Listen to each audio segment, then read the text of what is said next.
Assalamualaikum warahmatullahi wabarakatuh. Halo teman-teman semuanya, perkenalkan kami dari kelompok 3 mata kuliah struktur aljabar akan mempresentasikan materi isomorfisme. Sebelum lanjut ke pembahasan materi, sebelumnya saya akan memperkenalkan anggota dari kelompok 3. Yang pertama ada Ime Dwi Rafika Harsuci, Sony Birrohman, Alfatul Mukarromah, Anissa Wisdiatuti, Hasbiyah, Virginia Fitrizenko, Novi Ifatul Azizah, dan Ivanur Azizah. Langsung saja kita masuk ke pembahasan yang pertama. Assalamualaikum warahmatullahi wabarakatuh. Perkenalkan, nama saya Anissa Widiastuti, NIM T 2018-7078. Di sini saya akan menjelaskan mengenai contoh 1. Contoh 1 berbunyi, diberikan grup siklik berorde 4. Jika G adalah kelompok siklik berorde 4, maka harus mengandung elemen identitas E dan generator A tidak sama dengan E di G. Bukti teorema 3.17 menunjukkan bahwa G beranggotakan E, A kuadrat, dan A pangkat 3, di mana A pangkat 4 sama dengan E. Tabel perkalian untuk G akan berbentuk seperti yang ditunjukkan pada gambar 3.14. Nah, gambar 3.14, E dikalikan E menghasilkan E, A dikalikan E menghasilkan A kuadrat dikalikan E menghasilkan A kuadrat, A pangkat 3 dikalikan E menghasilkan A pangkat 3. Di sini menunjukkan bahwa setiap apapun yang dikalikan elemen identitas, yaitu E, akan menghasilkan dirinya sendiri. Dan di sini A dikalikan A pangkat 3 menghasilkan E karena tadi sudah dijelaskan bahwasanya E, A pangkat 4 itu sama dengan E. Sekian penjelasan dari saya berikan kepada moderator. Terima kasih untuk presentator yang pertama. Kita lanjut ke materi yang kedua. Nama saya Sony Birrohman, NIM T 2018-7048. Pembahasan selanjutnya yaitu example 2. Diberikan grup yang terkait dengan geometri. Kita mulai dengan segitiga sama sisi T dengan titik pusat O dan simpul berlabel V1, V2, dan V3. Lebih jelasnya lihat gambar 3.5 seperti yang ada di slide. Pembahasan selanjutnya yaitu segitiga sama sisi. Tentu saja terdiri dari beberapa himpunan semua titik 3 sisi segitiga dengan gerakan kaku segitiga. Yang dimaksud adalah bijection dari himpunan titik-titik segitiga ke atasnya yang membuat jarak antara dua titik tidak berubah. Dengan kata lain, gerakan kaku segitiga adalah bijeksi yang menjaga jarak. Gerakan kaku seperti itu harus memetakan sebuah simpul ke sebuah simpul, dan keseluruhan pemetaan ditentukan oleh bayangan dari V1, V2, dan V3. Ini gerakan kaku.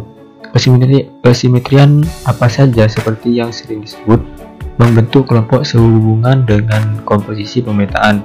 Verifikasi ini ada total 6 elemen dalam kelompok, dan mereka dapat dijelaskan sebagai berikut. 1. W. Pemetaan identitas yang membuat semua poin tidak berubah. 2. R. E. Rotasi berlawanan arah jarum jam melalui 120 derajat sekitar O dalam bidang segitiga. 3.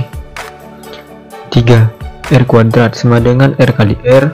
Rotasi berlawanan arah jarum jam melalui 240 derajat sekitar O di bidang segitiga. 4. Refleksi F tentang garis L1 sampai V1 dan O. Refleksi 5. Refleksi G tentang garis L2 melalui V2 dan O. Dan yang terakhir 6. Refleksi H tentang garis L3 sampai V3 dan O. Perkenalkan, nama saya Hasbiyah dengan NIM T 2018-7079. Baik, saya di sini akan melanjutkan penjelasan dari Mas Sony, yaitu example 2. Langsung saja, gerakan kaku ini dapat dijelaskan dengan menunjukkan nilainya pada simpul sebagai berikut. Yang pertama yaitu E, di mana E dikalikan V1 sama dengan V1, kemudian E dikalikan V2 sama dengan V2, kemudian E dikalikan F3, V3 sama dengan V3. Selanjutnya yaitu R, dimana V1 dikalikan R sama dengan V2, kemudian V2 dikalikan R sama dengan V3, kemudian V3 dikalikan R sama dengan V1. Selanjutnya yaitu R pangkat 2, dimana R pangkat 2 dikalikan V1 sama dengan V3, kemudian R pangkat 2 dikalikan V2 sama dengan V2, kemudian R pangkat 2 dikalikan V3 sama dengan F1. Selanjutnya yaitu H, dimana F1 dikalikan H sama dengan V2, kemudian V2 dikalikan H sama dengan V1, kemudian H dikalikan V3 sama dengan V3. Selanjutnya yaitu G, dimana V1 dikalikan dengan G sama dengan V3, kemudian V2 dikalikan G sama dengan V2, kemudian V3 dikalikan G sama dengan V1. Selanjutnya yaitu F, dimana F dikalikan V1 sama dengan V1, kemudian F dikalikan V2 sama dengan V2, kemudian F dikalikan V3 sama dengan V3. Mungkin hanya ini dari saya. Sekian, terima kasih. Materi selanjutnya ialah definisi isomorfisme. Sebuah isomorfisme dari grup G ke grup G aksen adalah pemetaan satu ke satu dari G ke G aksen dengan mempertahankan operasi dari grup tersebut. Jika yang pertama, isomorfisme adalah korespondensi satu ke satu dari G ke G aksen.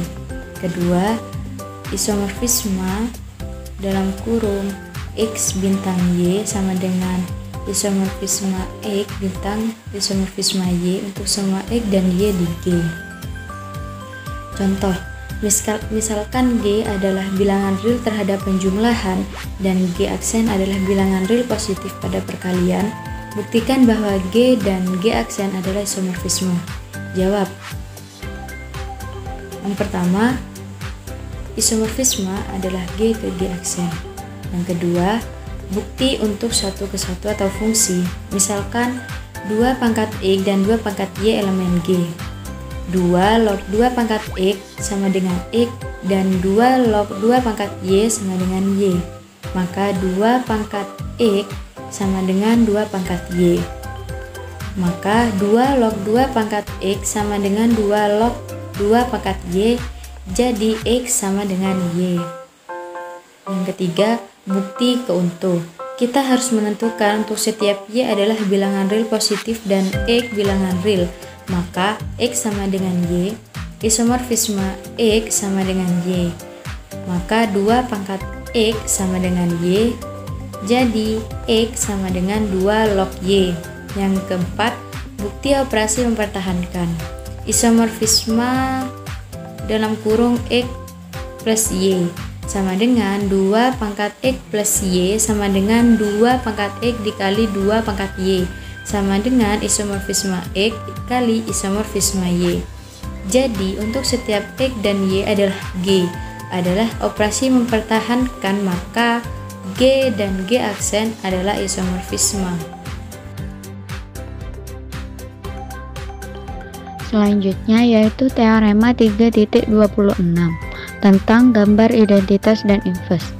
Andaikan pemetaan sebuah isomorfisme dari grup G ke grup G aksen, jika E menunjukkan sebuah identitas di G dan E aksen menunjukkan identitas di G aksen. Kemudian buktikan dua pembuktian di bawah ini. A.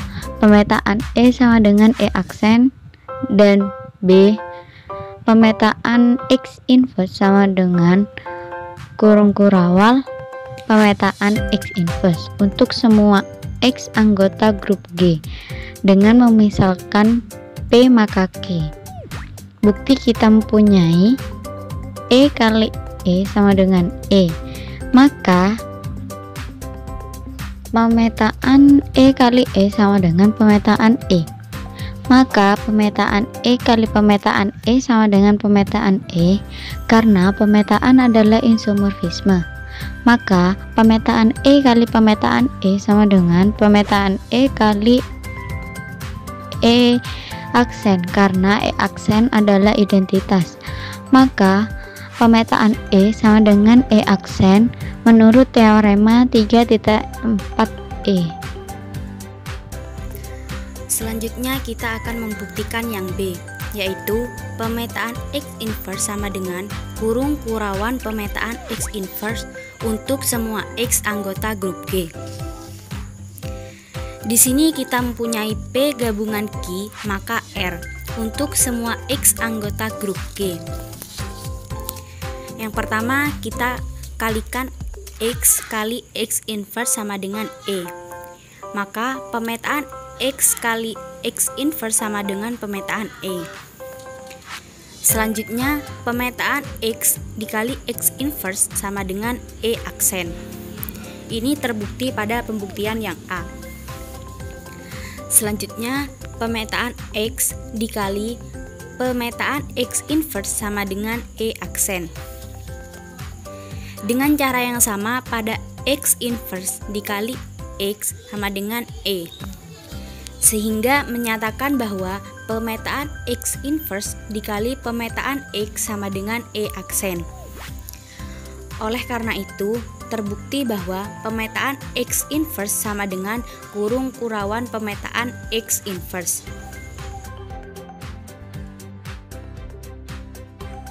Assalamualaikum warahmatullahi wabarakatuh. Saya Virginia dengan NIM T 2018-7089 sebagai pemateri selanjutnya akan meneruskan presentasi dari teman-teman. Di sini saya mencontohkan contoh 3. Langsung saja. Pertimbangan G atau simak G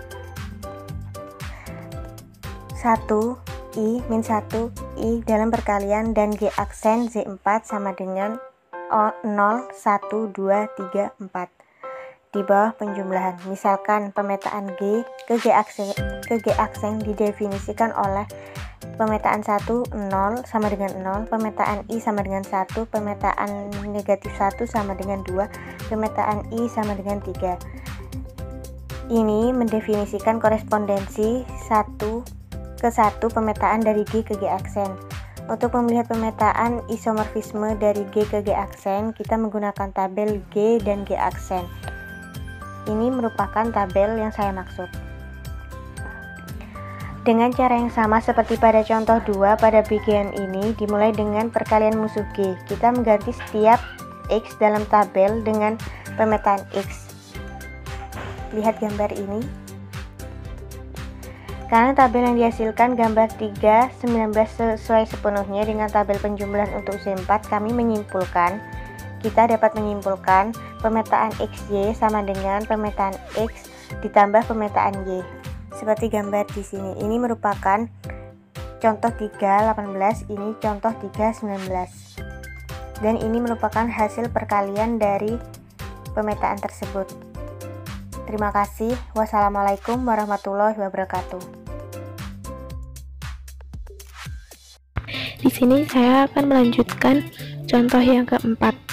Diberikan sebuah grup G sama dengan I3, P1, P2, P3, P4, dan P5, di mana P1, P2, P3, P4, dan P5 ini merupakan sebuah matriks ordo 3x3. Kita akan membuktikan bahwa grup G isomorfik pada grup SA. Dibutuhkan tabel perkalian sebagai pedoman dalam mendefinisikan isomorfisme dari G ke SA.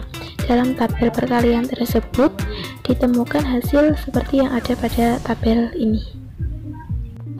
Menggunakan tabel grup untuk SA pada gambar 3.17 sebagai pola, kami menyantumkan elemen G pada tabel dengan urutan I3, P3, P3 kuadrat, P1, P4, dan P2, dan mengevaluasi semua produk seperti yang ditunjukkan gambar 3.20.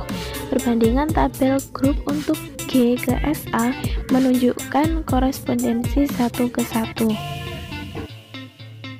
Dari sini, maka ada kemungkinan isomorfisme. Untuk memverifikasi pemetaan XY, ganti setiap X dalam tabel untuk G dengan pemetaan X pada SA.